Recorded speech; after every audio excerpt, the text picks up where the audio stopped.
ইয়া আইয়ুহাল্লাযীনা আমানু কু আনফুসাকুম ওয়া আহলিকুম নারা, হে ঈমানদারগণ তোমরা নিজেরা জাহান্নাম থেকে বাঁচো এবং তোমাদের আহলিয়া তোমাদের আত্মীয়-স্বজনদেরকে জাহান্নাম থেকে বাঁচাও।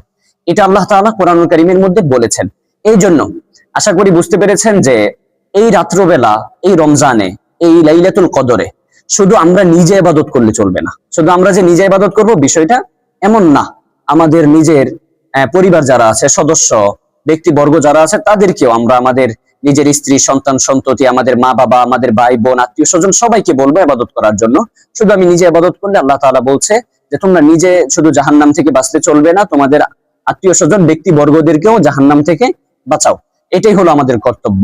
এই জন্য এখন আসেন ছোট ছোট রাসূল সাল্লাল্লাহু আলাইহি ওয়াসাল্লাম এই লাইলাতুল কদরে যে আমলগুলো করতেন, হাদিসের মধ্যে যেগুলো আসছে যে এই রাসূল সাল্লাল্লাহু আলাইহি ওয়াসাল্লাম রমজানের শেষ দশকে যে আমলগুলো বেশি বেশি করতেন। এক নম্বরে রাসূল সাল্লাল্লাহু আলাইহি ওয়াসাল্লাম রাত্রবেলা বেশি বেশি আল্লাহ তাআলার কাছে, আল্লাহ তাআলার নৈকট্য অর্জনের জন্য বেশি বেশি নফল নামাজ পড়তেন, যেটা আমরা সাধারণত 2 রাকাত করে পড়ে থাকি।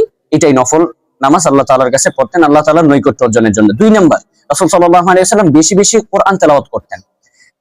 কোরআন তেলাওয়াত করতেন এই জন্য কারণ হাদিসের মধ্যে বলা হয়েছে আফজলুল ইবাদাতি তিলাওয়াতুল কোরআন, যে কোরআন তেলাওয়াত এটা হচ্ছে সর্বোত্তম নফল ইবাদতের মধ্যে সর্বোত্তম ইবাদত।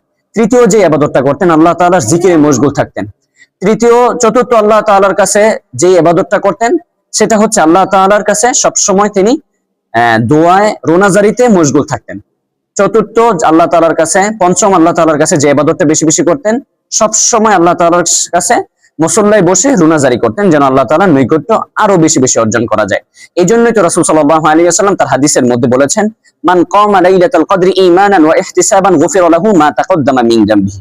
কোন ব্যক্তি যদি সওয়াব লাভের উদ্দেশ্যে লাইলাতুল কদরে ইখলাসের সহিত আল্লাহ তাআলার নিকট নৈকট্য অর্জনের জন্য সওয়াবের আশায় আল্লাহ তাআলার নিকট ক্ষমা প্রার্থনা করে কিংবা সওয়াব লাভের আশায় আল্লাহ তাআলার কাছে সে যদি যে কোনো জিনিস চায় এবং ক্ষমা প্রার্থনা করে, আল্লাহ তাআলা বলেছেন যে তার পূর্বের সমস্ত গুনাহকে মাফ করে দেওয়া হবে। সুবহানাল্লাহ, আলহামদুলিল্লাহ। আশা করি এই ভিডিও থেকে অল্প একটু হলেও আপনারা উপকৃত হয়েছেন। যদি এই ভিডিও দেখে আপনারা সামান্য উপকৃত হন তাহলে অবশ্যই ভিডিওটি আরেকজন মুসলমান ভাইকে শেয়ার করে দেখার সুযোগ করে দিবেন। দেখা হবে পরবর্তী কোনো ভিডিওতে ইনশাআল্লাহ।